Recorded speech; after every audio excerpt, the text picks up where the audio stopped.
I never thought I'd be standing here again, staring at my parents' front door after all these years. My name's Bella, and this house holds memories I've tried hard to forget.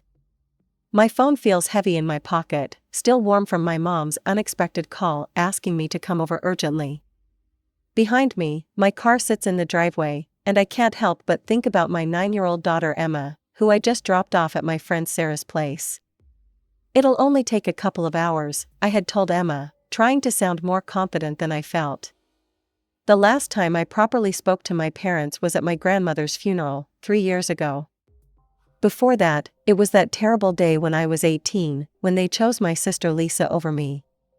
I still remember standing in this very spot, tears streaming down my face, as they told me they were giving my college fund to Lisa for her wedding. "But it's my education," I had screamed. "Your sister needs a proper wedding," Mom had said firmly. "You can take out student loans like everyone else." I left that day and never really came back. My grandmother was the only one who stood by me. She helped me pay for community college, not the prestigious university I'd dreamed of, but it was something. I worked hard, got my degree, and built my own life. The years that followed were a blur of determination and small victories. I met Jack, my ex-husband, during my final year of college. We got married, had Emma, and for a while, everything seemed perfect.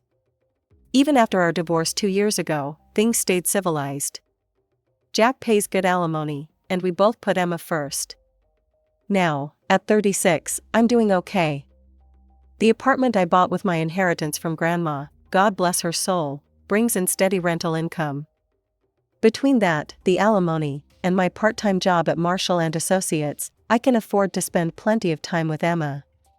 Taking a deep breath, I finally ring the doorbell. Whatever they want, I tell myself, I'm not that scared 18-year-old anymore. "Bella, you came," Mom opens the door, and her enthusiasm catches me off guard. She looks older than I remember, more gray in her hair, more lines around her eyes. Dad stands behind her, attempting a smile that doesn't quite reach his eyes. "Where's Emma?" Mom asks, peering around me. "We haven't seen her since." "She's at a friend's," I cut her off, stepping inside. "You said it was urgent?" The house smells the same, Mom's vanilla air freshener mixing with Dad's coffee. They lead me to the living room, and I notice how everything looks slightly worn down. The fancy furniture they bought for Lisa's wedding is showing its age. "Would you like some tea?" Mom asks, wringing her hands. "Just tell me why you called," I say, remaining standing. "It's been years, and suddenly it's urgent?" Mom starts crying. Not the quiet tears I remember from my childhood, but deep, body-shaking sobs. Dad puts his arm around her, and I feel my stomach tighten. "We're going to lose the house," he finally says. I wait, knowing there's more. There's always more with them. "Your sister," Mom begins, and I feel that familiar twist in my gut. Of course it's about Lisa. She asked us to take out a business loan for her husband, for Tom's business. We used the house as collateral. "Let me guess," I say, my voice flat, "Lisa's not paying." "Tom's business went bankrupt," Dad explains, looking everywhere but at me. "Lisa and the kids are struggling. They've stopped making payments, and we can't cover it ourselves." I start laughing, and they both look at me like I've lost my mind. "Maybe I have." "So you called me, the daughter you abandoned, the one whose education fund you gave away, to bail you out of another mess Lisa created?" "We know you're doing well," Mom says quickly, wiping her eyes. "Your apartment, the rental income. We wouldn't ask if we weren't desperate." I stand there, looking at these people who chose my sister over me at every turn, who didn't even send me a wedding invitation, who barely acknowledged me at my grandmother's funeral because Lisa was pregnant. "I'll think about it," I hear myself say, and I'm as surprised as they are. I need to pick up Emma. As I drive away, I can't shake the feeling that I'm about to make either the biggest mistake or the most important decision of my life. Either way, nothing would ever be the same again. "Mom, why are you crying?" Emma asked as soon as I picked her up from Sarah's house. "My daughter has always been perceptive, too perceptive sometimes." I quickly wiped my eyes, not even realizing I'd been crying during the drive. Just thinking about some stuff, sweetie, I said, trying to sound casual. Actually, I saw your grandparents today. Emma's eyes lit up instantly. Really? The ones from the pictures? Can I meet them?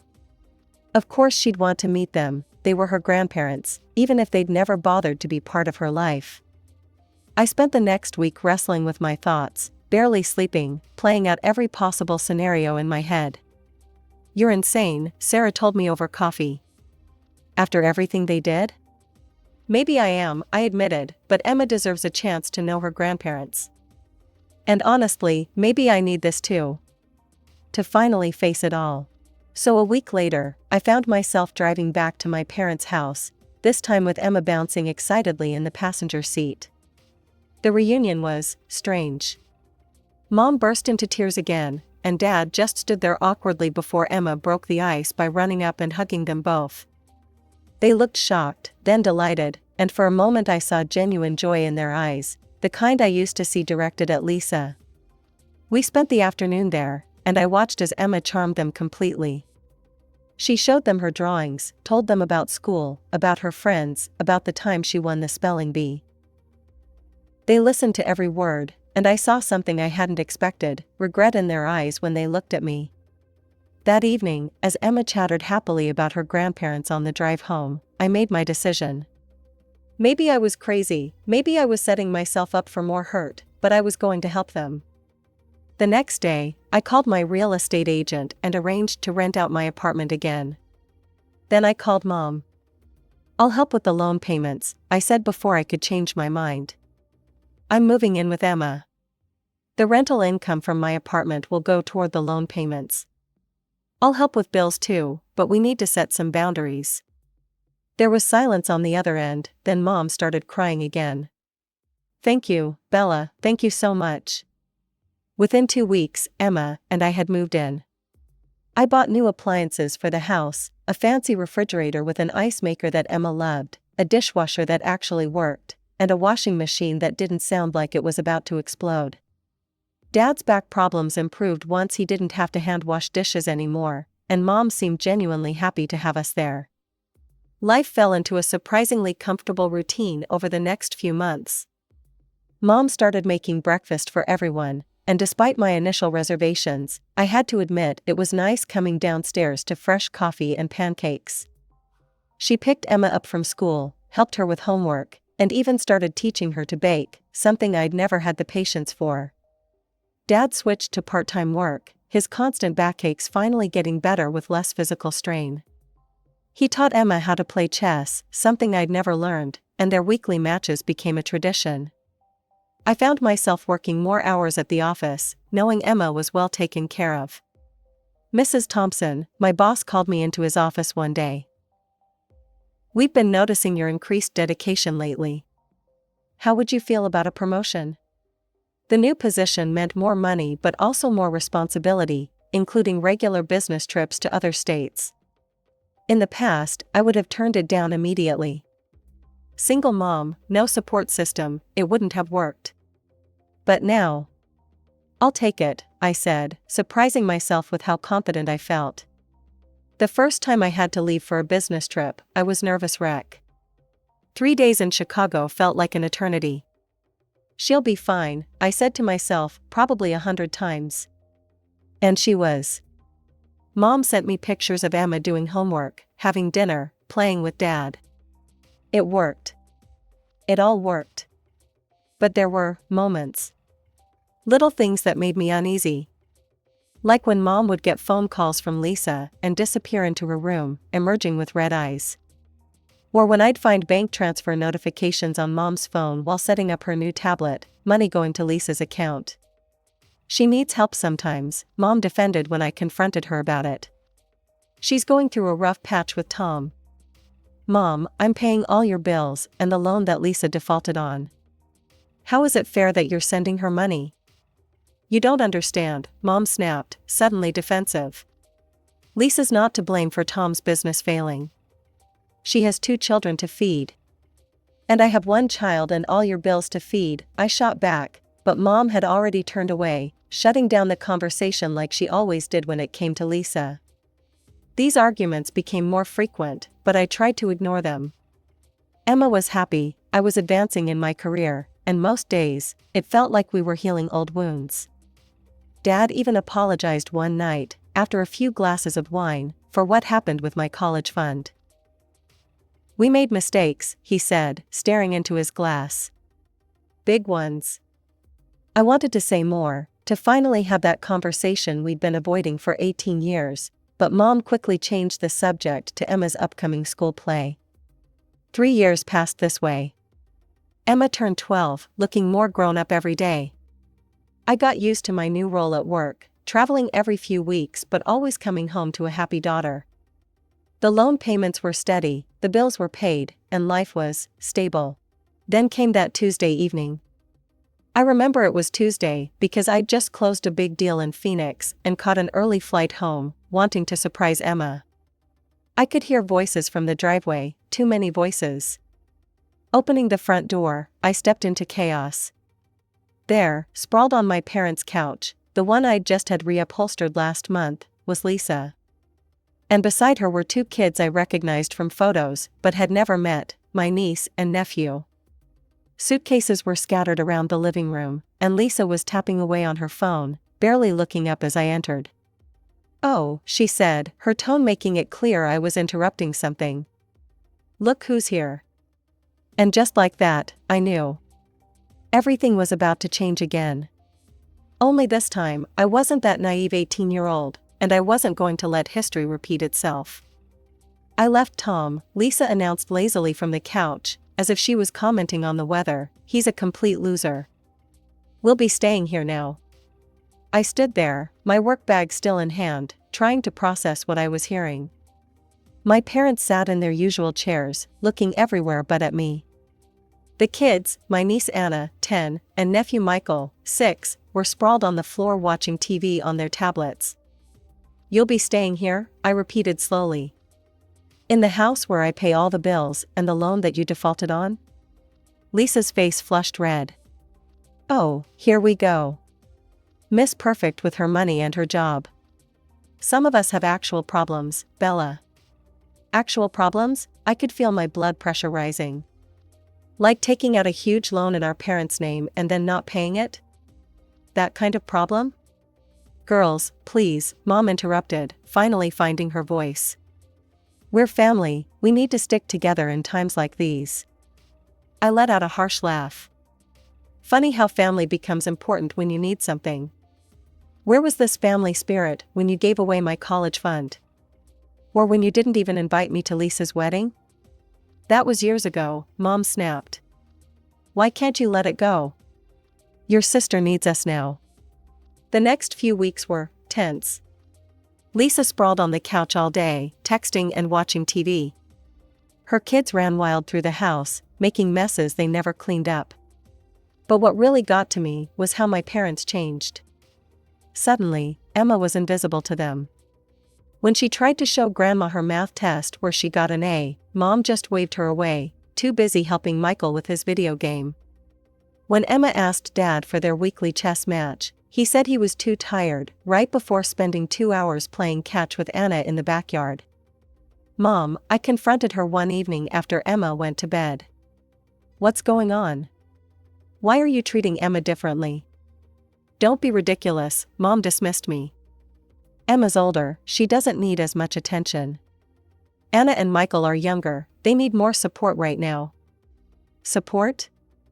Emma's 12, she needs her grandparents too." But Mom had already turned away, hurrying to answer Lisa's call for more snacks. 2 months crawled by. I threw myself into work, taking extra projects just to avoid being home. Lisa still hadn't looked for a job, and my parents seemed fine with it. Every time I brought it up, they defended her. "She's going through a difficult time," Dad would say. "She has the children to think about," Mom would add. Meanwhile, I was still paying for everything, the loan, the bills, the groceries that seemed to disappear twice as fast now. But money wasn't what bothered me most. It was watching Emma become a ghost in her own home. Then came that Wednesday. I had come home early, hoping to take Emma for ice cream, our little escape when things got too tense at home. I heard the shouting before I even opened the front door. "You lazy, good-for-nothing brat," Lisa's voice echoed through the house. "Look at this mess. Clean it up right now." I rushed inside to find Lisa standing over Emma, who was on her knees picking up scattered toys that I recognized as Michael's. "What's going on here?" I demanded. "Your precious princess refuses to help around the house," Lisa spat. "She thinks she's too good to clean up after her cousins." "After her cousins?" I looked at the toys again. "You mean your kids' mess? Where are they, by the way?" "They're napping. Someone has to keep this house in order, and since you're never here." "I'm never here because I'm working," I exploded. "Unlike some people who lie around all day expecting everyone else to support them." The argument that followed was ugly. Lisa ran to our parents, crying about how I was bullying her. And they took her side. Of course they took her side. "Bella, you need to be more understanding," Mom pleaded. "Lisa's children." "What about my child?" I interrupted. "What about Emma?" But they didn't answer. They never did when it came to choosing between Lisa and me. I thought that was bad, but I had no idea what was coming. The following week, I had to fly to Seattle for an emergency meeting with a client. It was only supposed to be for 5 days. "You'll be okay?" I asked Emma for the 100th time at breakfast. "I'll be fine, Mom," she assured me, trying to smile. "I've got my phone, we can video chat every night." 4 days into my trip, around 9 p.m. Seattle time, my phone rang. Emma's picture flashed on the screen. "Mom," her voice was small, broken by sobs. "Mom, I'm outside, Aunt Lisa kicked me out. She said I was in the way. I only have my phone." I didn't know what to do. The world stopped spinning. My 12-year-old daughter was on the street, at night, alone. With shaking hands, I called Sarah, my friend who lived nearby. "Please," I begged. "Can you pick up Emma? She's outside my parents' house." Then I called Lisa. She answered on the 5th ring, sounding annoyed. "Oh, did the princess call you?" she sneered. "Maybe now she'll learn not to be so obstinate. Always arguing, always thinking she's better than everyone else." I hung up and called my parents. Mom answered. "Your granddaughter is on the street," I said, my voice ice cold. "Did you know that? Did you watch while Lisa threw her out?" There was a pause, then Mom's voice hardened. Maybe it's better this way, Bella. Maybe you and Emma should find somewhere else to live. You don't really fit here anymore." In that moment, everything became crystal clear. Some things never change, some people never change. "You're right, Mom," I said quietly. "We don't fit there, we never did." I hung up and booked the first flight home. It was time to end this cycle once and for all. The flight home was the longest 5 hours of my life. Sarah sent me updates about Emma every half hour, but I couldn't rest until I could hold my daughter in my arms. When I finally got to Sarah's house at 3 a.m., Emma was asleep on the couch, tear tracks still visible on her cheeks. "She told me what happened," Sarah whispered as I stroked Emma's hair. "Bella, it's worse than you think." According to Emma, Lisa had been treating her like a servant for weeks. Making her clean the house, cook for Lisa's kids, do their laundry. When Emma finally stood up to her, saying she needed to study for a test, Lisa lost it. "Get out," Lisa had screamed. "Get out of my house." "It's not your house," Emma had replied. "My mom pays for everything." That's when Lisa grabbed Emma's arm and physically pushed her toward the door. My parents watched it happen. They watched and did nothing. I let Emma sleep and spent the night making calls. First to my rental agency, explaining the situation and asking them to help me end the current tenant's lease early. Then to my lawyer, asking about my rights regarding the appliances and furniture I bought for my parents' house. Finally, to a moving company. The next morning, I took Emma to breakfast at her favorite diner. "Baby, I need you to be honest with me, I said, watching her pick at her pancakes. Has this happened before? Has Lisa hurt you before?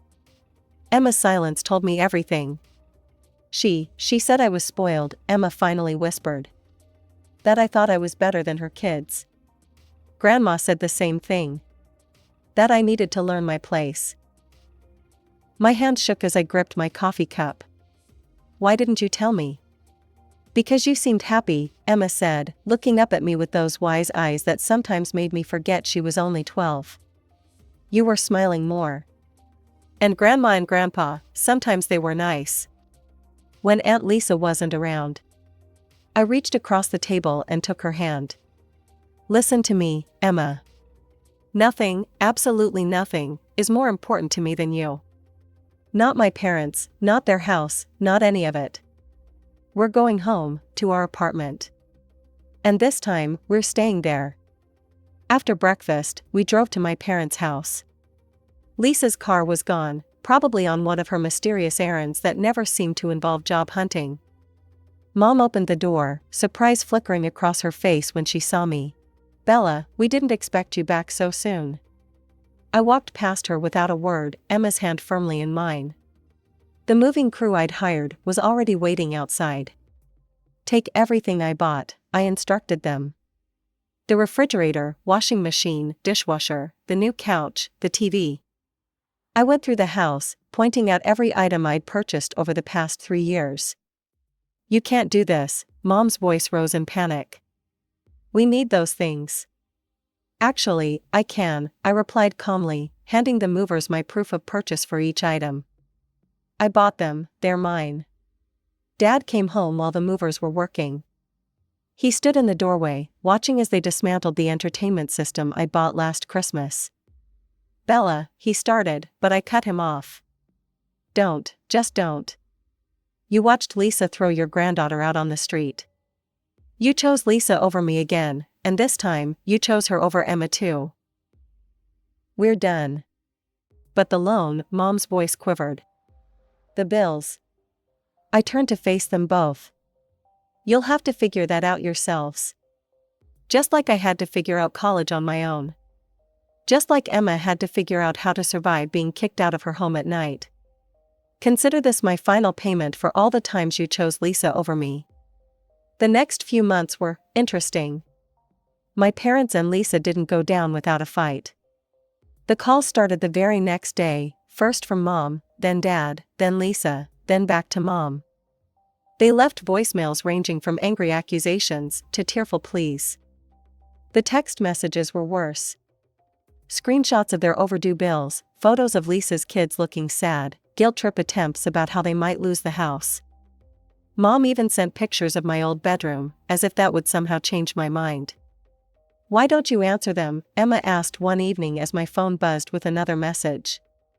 We were sitting on our apartment's balcony, sharing a pizza and watching the sunset. Our apartment felt different now, smaller than my parents' house, but somehow more spacious without the weight of their expectations. Because we don't owe them anything, I replied. Sometimes the best response is no response at all. Emma nodded, understanding in her eyes. I miss Grandpa's chess games sometimes, she admitted. But not how they made me feel when Aunt Lisa came. I pulled her close. We can get you chess lessons if you want. You can learn from someone who won't stop playing with you just because your cousin shows up. Weeks turned into months. Through the family grapevine, I heard updates about my parents' situation. They had gone back to working full-time, struggling to pay their bills. The bank was threatening foreclosure because they couldn't make the loan payments. Lisa still wasn't working, still complaining about me to anyone who would listen. I used the money I'd been spending on my parents' bills to take Emma on weekend trips instead. We visited theme parks, went hiking, took cooking classes together. Without the constant drama of my parents' house, I could focus more on my work while actually spending quality time with my daughter. Emma's grades improved without Lisa's kids interrupting her study time. She joined the school chess club and made new friends. Sometimes, I caught her looking at old photos from our time at my parents' house, but she never asked to go back. One Sunday morning, almost a year after we'd left, I was making breakfast when Emma came into the kitchen, looking thoughtful. "Mom, are you happy now?" I stopped whisking the eggs and really thought about it. Was I happy? Happy that I'd walked away from a toxic situation? Happy that I'd protected my daughter? Happy that I'd finally broken free from the pattern of always putting Lisa first? "Yes," I said finally, "I am." "Are you?" Emma smiled, that bright, unworried smile I hadn't seen in years. "Yeah, I like it being just us." Later that day, I deleted all my parents' numbers from my phone. I kept their voicemails though, stored in a folder labeled "Never Again," a reminder of why we left, in case I ever started to doubt myself. I heard through relatives that the bank finally foreclosed on my parents' house. They moved into a small apartment, and Lisa found someone else to mooch off of, her new boyfriend, apparently. Sometimes I wonder if they ever really understood what they did wrong, or if they're still telling themselves that I'm the selfish one. But honestly, I don't care anymore. Emma and I might be a small family, but we're a real one. We travel when we want, laugh when we want, and never have to apologize for taking up space in our own home. The money I used to spend on my parents' bills now goes into Emma's college fund, and this time, nobody's going to give it away for someone else's wedding.